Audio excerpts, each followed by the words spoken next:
প্রথম দিনের দাপট ধরে রেখে মিরপুর টেস্টে বড় স্বপ্ন দেখেছিল বাংলাদেশ। দ্বিতীয় দিনের শুরুটাও ছিল বেশ আশাব্যঞ্জক, কিন্তু সময় গড়াতে ম্যাচের মোড় ঘুরে যায় পুরোপুরি। ব্যাট হাতে শেষ 6 উইকেট হারায় মাত্র 112 রানে। এরপর বল হাতেও ছিল না কোনো ধার।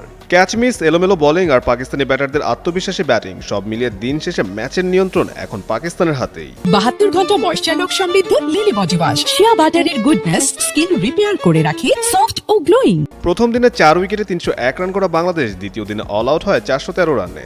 অধিনায়ক নাজমুল হোসেন শান্ত খেলেন 101 রানের দারুণ ইনিংস। মুমিনুল হক করেন 91 রান আর জন্মদিনে মুশফিকুর রহিম যোগ করেন 71 রান। শেষ দিকে দ্রুত 28 রান করেন তাসকিন আহমেদ। পাকিস্তানের হয়ে 5 উইকেট নেন মোহাম্মদ আব্বাস আর 3 উইকেট নেন শাহিন শাহ আফ্রিদি। জবাবে ব্যাট করতে নেমে দারুণ শুরু করে পাকিস্তান। উদ্বোধনী জুটিতে আসে 106 রান। ইমামুল হক 46 রান করে ফিরলেও এরপর আর উইকেট হারায়নি তারা। অভিষেক টেস্টে খেলতে নামা আজান আওয়াইজ 85 ও আবদুল্লাহ ফজল 37 রান অপরাজিত থেকে দিন শেষ করেছেন।